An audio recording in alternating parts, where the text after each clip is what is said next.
like the single camera approach. I like that simplicity. Knock, knock. Ooh, I see you're watching Deacons again. Nice. So, I mean, I'm a little busy. What do you want? Remember that music video we did with Sam Newton, Take the Shot? I was thinking it'd be sick to do a breakdown of that. Who are you talking about? You know, Sam Newton. You've shot a few of his music videos. He always wants to FaceTime instead of text you. You bought this turtleneck from him. He's always talking about how he loves cream. Doesn't ring a bell? Oh, come on. The white boy who thinks he can rap? Oh yeah, that's him. I love that guy. You know, he talks a little too much about cream, but that's besides the point. I knew you'd remember. So, you gonna do a breakdown? You know, I think people might enjoy a little behind the scenes. Good idea. I knew you'd like the idea. I'll make the video, just get out of here, okay? All right, I'm out of here. Tell Deacons I say hi. All right, all jokes aside, I love Sam. He's a really great guy. So make sure you're subscribed to him. Go like his content because he puts a lot of effort and energy into making some really entertaining stuff.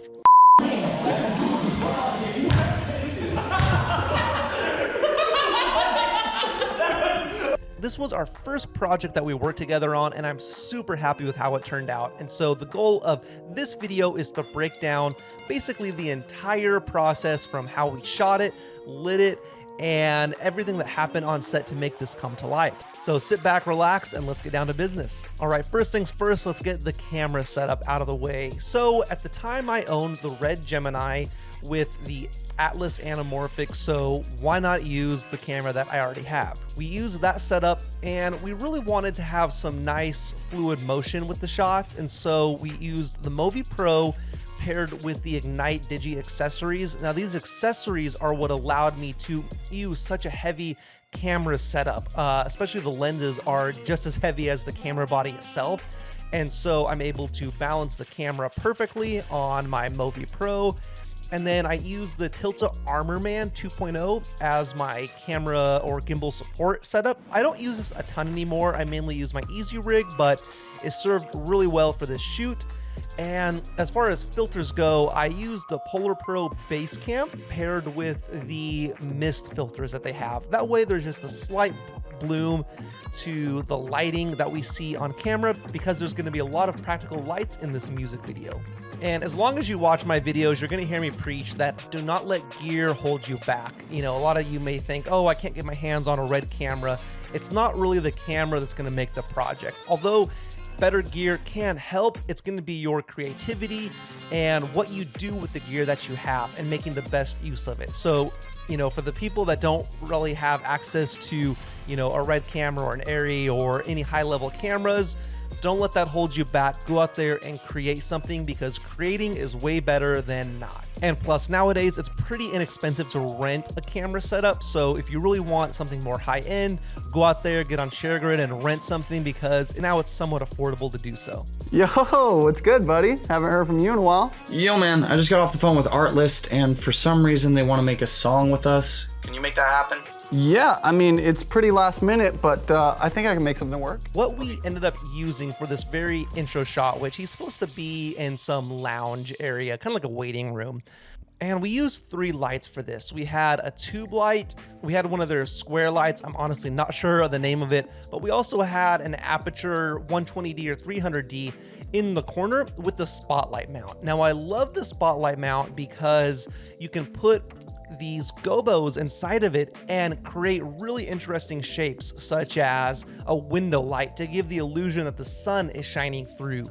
And something to make the spotlight mount look even more realistic is if you put something between it. So as you'll notice, there was a plant in between the light and where the light hit the wall. And the goal of that is to kind of break it up so it's not too perfect, if that makes sense. So you're adding some textures and some realism to it. And on the coffee table, we actually just put my 4x4 foam core on it. That way it would light him from underneath as well. That way there wouldn't be too many harsh shadows. And again, just kind of going for that clean, loungy vibe. Nothing too dramatic. Just want it to be a nice, bright room.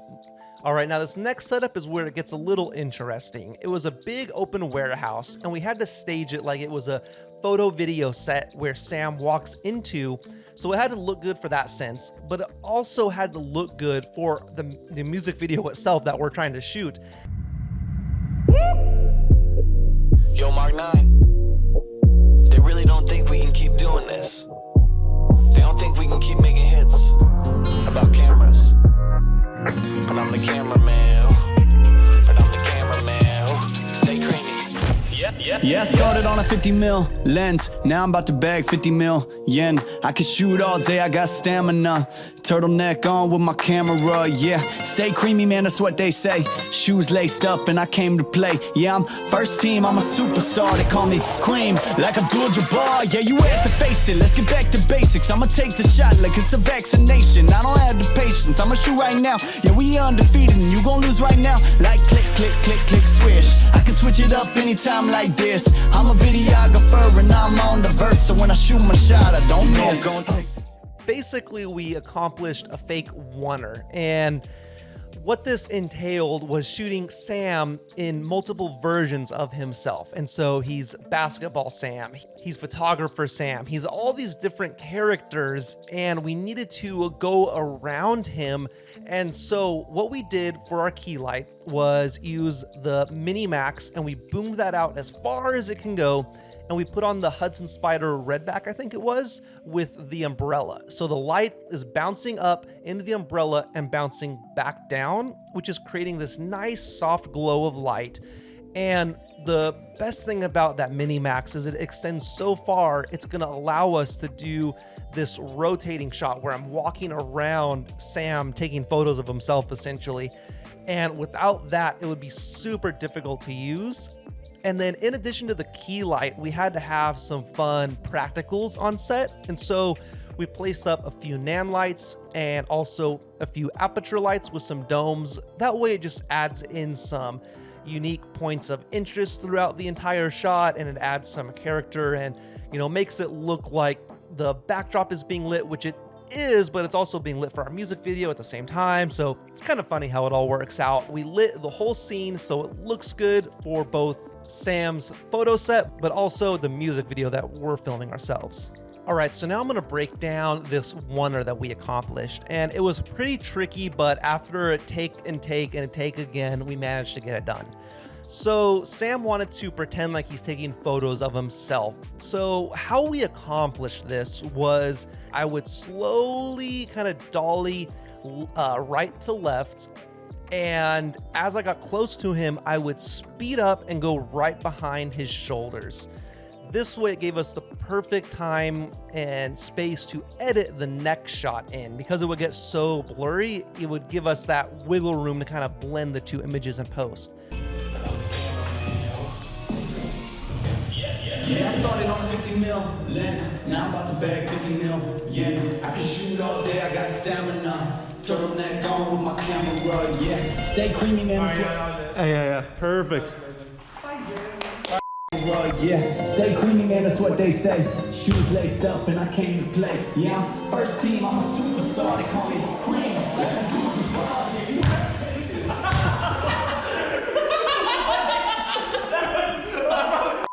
So that was a tricky lesson. We kind of had to MacGyver just the timing of everything. And what's really crucial with these types of setups is you want to give it a few extra takes at different time paces when you're doing the transitions, because you don't know what's going to work or not work in the edit. Like if it was just off by a little bit, you're going to want a backup take or two to, you know, fall back on, because you don't want to shoot this whole sequence and have it not work out. At the last camera angle, it goes to Sam standing in front of this paper backdrop. And this is where it's nice and close up on him, and we pull back really fast. You know, the camera is perfectly steady up until this whole time, and Sam's kind of wrapping this. And so essentially I'm gonna go into some Dutch angles because, hey, why not? It's a music video. There's nothing too really scientific about why I chose to do that, but it would just spice things up. And now after the paper backdrop moved, we're kind of into a combination of different setups using the same light structures with the light tubes in the back. So we've got this triangle in the center, and we've also got a bunch of light tubes set to different colors. And what was difficult was we would see the C-stands in the background because they were silver and reflective. So what I had to do was actually put gaff tape on as many of the visible parts of the stand as possible. That way it just looks like the lights were floating, and we didn't do the best job, but I think it really helped so the lights stood out and we didn't see all these C-stands in the background. And as far as camera angles go, you're gonna see me going down, going up, doing some Dutch angles, just having fun with it because I want to give the editing team wiggle room with plenty of angles to work with. And as a DP, I feel like it's your job to give what's needed in the edit. And sometimes you don't know quite where the edit's going, so I usually give a little bit more than what's necessary. All right, now after this first setup, Sam wanted to move into his basketball Sam. And so I had to come up with a way to make each little sequence stand out. And so for this, I thought it'd be super cool if we put the spotlight mount back up on a really high C-stand and had someone on a ladder, and basically they would move it around like it was an arena light illuminating him on the basketball court. For the basketball sequence, we had that and some haze. I think we had haze on everything actually, but what really sold it was that spotlight mount moving around, and you have to have that last minute creativity to be able to come up with solutions and ideas to take a music video to the next level and add that detail so it's standing out.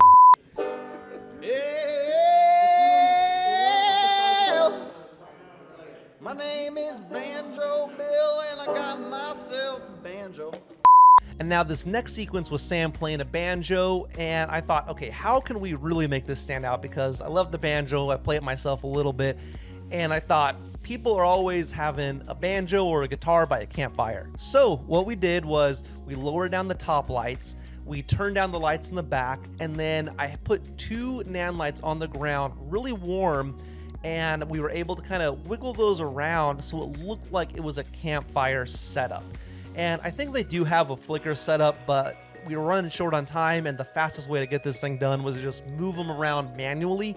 So sometimes you got to get a little scrappy like that. Don't worry about dialing everything in perfectly if you're running out of time, because you'd rather have something than run out of time and not get it at all. And we turned the triangle in the back blue to kind of emulate some blue moonlight, if you will. And that about sums up day 1 of the shoot. So key takeaways is get creative and shoot a little more than you need, because you never know what's going to be needed in the edit. And you'd rather have a backup take than something that doesn't work. All right, guys, great day. Take the shot on 3. Ready? 1, 2, 3. All right, now real quick, if you want to support the channel, give this video a like and consider subscribing, because that will put the YouTube algorithm in my favor. Now we're moving on to day 2. Here is a really important tip that's going to help save you time and money and add production value to your projects. If you can find a location that has multiple locations within it, or mini sets, or whatever you want to call it, that is going to really help. Now, I wasn't the one who booked this location, but I know for a fact they booked it because it had all these different little corners that we could film in to just add more production value and make it look like we went to all these different locations for the music video. So the first scene is gonna be him and his love interest by a window. I'm the cameraman, I need my camera madam. Shoot my shot like a Mansaletta. I develop film, not feelings. Ooh, I develop film, not feelings. And I love window lighting for a variety of reasons. Number 1, you get a nice soft source most of the time. And number 2, you don't have to set anything up, maybe put some shears in front of it, but usually window lighting is looking pretty good. And that's gonna save a ton of time instead of having to set up lights. But what can be really tricky sometimes is exposing properly, because a lot of the times the outside will be overexposed and the inside will be underexposed. This is where having a camera that shoots raw or with a lot of dynamic range can really come in handy, because you could push it to the max and pull it back in post. And so in here, I expose for as much of the outside as possible without overexposing, and the colorist was able to kind of bring it back in post. But you have to decide for yourself, what is more important? Is it more important to see what's happening inside, or more important to see what's happening outside, and kind of expose according to your needs for the shot? And to make the shot a little more contrasty, what we ended up doing was closing the curtains and blocking off the entire windows on the other side. That way there's not this spill happening throughout the entire room, and we get this nice roll off on the side of their faces. And you'll see right to the left of me, there's someone holding this bounce. That way we just get a little bit of fill, but it's not gonna be so much that it makes the image flat. So, you know, again, we're going pretty scrappy here. I'm shooting on my Movi and someone's to the left of me with a bounce just to fill in the shadows a little bit. And again, I'm always trying to think of ways to just spice things up a little bit. And so we thought, heck, why not start with the shadows on the floor and kind of rotate to reveal them? So that was just another way to spice things up. There's no rhyme or reason to why we did it other than that. Now, this right here is one of my favorite shots for a few reasons. And one of them being there's leading lines. The lines are leading straight towards the subject, so it's just naturally pleasing for the eye to look at.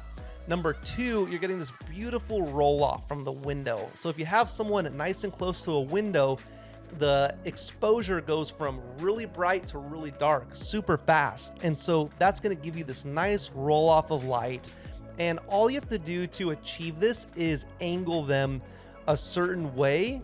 And that's going to give you that nice Rembrandt on one side, exposed very well, and this beautiful soft roll off on their face. So yeah, my tip right here is to shoot next to windows. And we did pump a little bit of haze into the room before we filmed. That way you got these nice light streaks bouncing through, and just it's gonna add some more texture and dimension to your shot.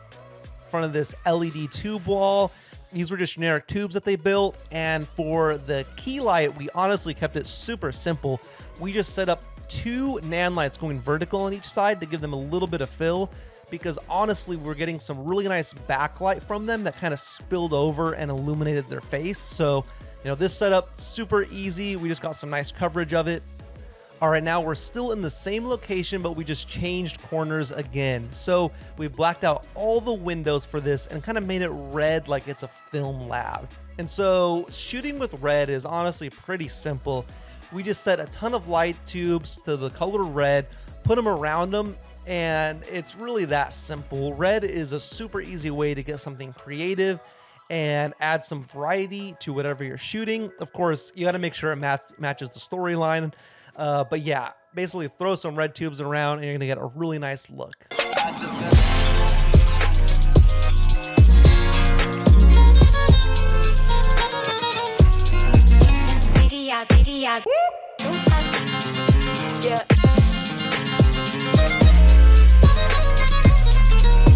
You know I'm gonna take the shot.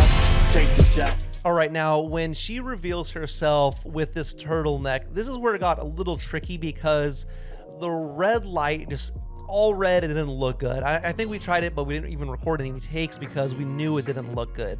So we had to come up with a way to add some soft light to her, but the only problem is we had to be out of this place in like no time at all. So we didn't have time to go set up more lights. So what we did was I had someone hold up my foam core, and then we shined a nan light into it. And by doing that, you're going to soften the light and spread the light. So it's a super easy way to get a nice soft source of light without too much time.